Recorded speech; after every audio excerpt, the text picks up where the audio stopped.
नमस्कार।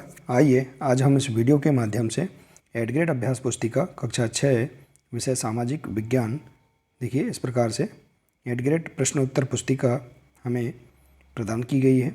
इसमें हम देखेंगे विषय सूची दी गई है। इस विषय सूची के अंतर्गत हम देखेंगे यहाँ दिया है पाठ 3 पृथ्वी की गतियाँ। तो देखिए हमने इसके सभी जो पाठ हैं इनका संपूर्ण हल हमने चैनल पर अपलोड कर दिया है। आप चैनल पर जाकर प्लेलिस्ट देख सकते हैं और सभी पाठों का संपूर्ण हल आप समझ सकते हैं। तो आइए देखते हैं पृथ्वी की गतियाँ पाठ 3 के पाठ के प्रश्नों के आंसर किस प्रकार से हम हल करेंगे। देखिए यदि आपने इसी प्रकार से यदि अभी तक हमारे इस चैनल को सब्सक्राइब नहीं किया है तो आप इस चैनल को सब्सक्राइब अवश्य कर लें, साथ ही बेल आइकन को प्रेस जरूर कर लें ताकि इसी प्रकार के सभी महत्वपूर्ण वीडियो आप तक पहुंचते रहेंगे। तो आइए देखते हैं अध्याय 3 पृथ्वी की गतियाँ। तो देखिए इसके प्रश्नों के आंसर हम पाठ्यपुस्तक के आधार पर इस प्रकार से हल करेंगे। देखिए पहला प्रश्न है ग्लोब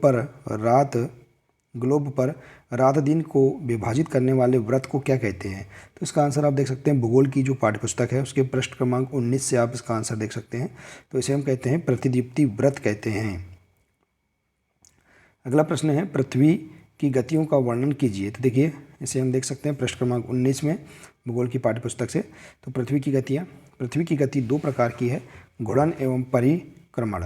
तो घूर्णन गति क्या है, पृथ्वी का अपने अक्ष पर घूमना घूर्णन कहलाता है और परिक्रमण है सूर्य के चारों ओर एक स्थिर कक्ष में पृथ्वी की गति को परिक्रमण कहते हैं। तो इस प्रकार से आप इसका आंसर लिख सकते हैं। अगला प्रश्न है पृथ्वी कितने दिन में सूर्य का एक चक्कर पूर्ण करती है। तो इसका आंसर देखिए पृष्ठ क्रमांक 20 से। पृथ्वी एक वर्ष या 365 सही 1/4 दिन में सूर्य का एक चक्कर लगाती है। तो इस प्रकार से आप आंसर लिख सकते हैं। इसके बाद देखिए अगला प्रश्न है प्रश्न क्रमांक 4, पृथ्वी पर दिन और रात किस तिथि को बराबर होते हैं और क्यों। तो देखिए इसका आंसर देख सकते हैं पृष्ठ क्रमांक 21 से। 21 मार्च एवं 23 सितंबर को सूर्य की किरणें विषुवत व्रत पर सीधी पड़ती हैं। इस अवस्था में कोई भी ध्रुव सूर्य की ओर झुका नहीं होता है, इसलिए पूरी पृथ्वी पर रात एवं दिन बराबर होते हैं। तो इस प्रकार से आप इसका आंसर लिख सकते हैं पृष्ठ क्रमांक 21 से। इसके बाद अगला प्रश्न है देखिए पृथ्वी के परिक्रमण के कारण होने वाले व्रत ऋतु परिवर्तन का चित्र बनाइए। तो देखिए पृथ्वी के परिक्रमण के कारण होने वाले ऋतु परिवर्तन का चित्र है, पृष्ठ क्रमांक आप 20 से देख सकते हैं इसका आंसर।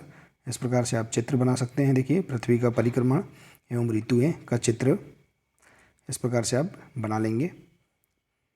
इसके बाद देखिए अगला प्रश्न है प्रश्न 6, एक वर्ष में कितनी ऋतुएं होती हैं, ऋतुओं में परिवर्तन किस कारण होता है। तो इसका आंसर देखिए पृष्ठ क्रमांक 20 से।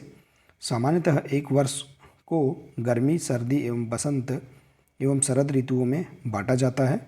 ऋतुओं में परिवर्तन सूर्य के चारों ओर पृथ्वी की स्थिति में परिवर्तन के कारण होता है। तो इस प्रकार से आप पाठ्यपुस्तक से इसका आंसर लिख सकते हैं। अगला प्रश्न है ऑस्ट्रेलिया में क्रिसमस पर्व के समय कौन सी ऋतुएं होती हैं। तो इसका आंसर देखिए भूगोल के पाठ्यपुस्तक के पृष्ठ क्रमांक 21 से।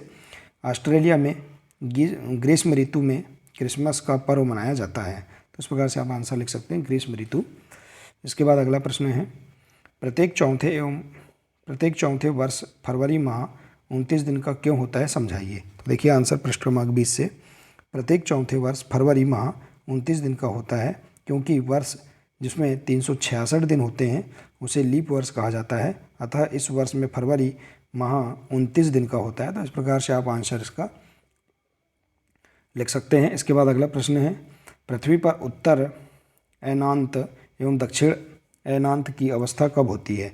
तो इसका आंसर देख सकते हैं पृष्ठ क्रमांक 21 से भूगोल की पाठ्यपुस्तक से। 21 जून को पृथ्वी पर उत्तर अयनांत एवं 22 दिसंबर को पृथ्वी पर दक्षिण अयनांत की अवस्था होती है। अगला प्रश्न है प्रश्न 10, 23 सितंबर एवं 21 मार्च को उत्तरी गोलार्ध एवं दक्षिणी गोलार्ध में कौन कौन सी ऋतुएं होती हैं। तो देखिए इसका आंसर पृष्ठ क्रमांक 21 से।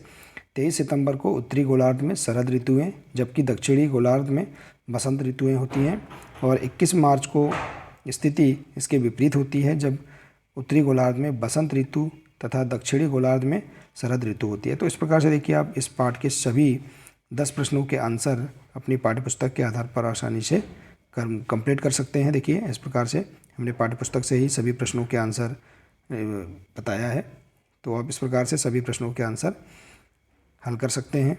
देखिए तो इसी प्रकार से आप सभी अध्याय के संपूर्ण हल भी आप समझ सकते हैं। तो आप इसके लिए हमारे इस चैनल से जुड़े रहिए। मिलते हैं इसी प्रकार से अगले नए वीडियो के साथ। नमस्कार।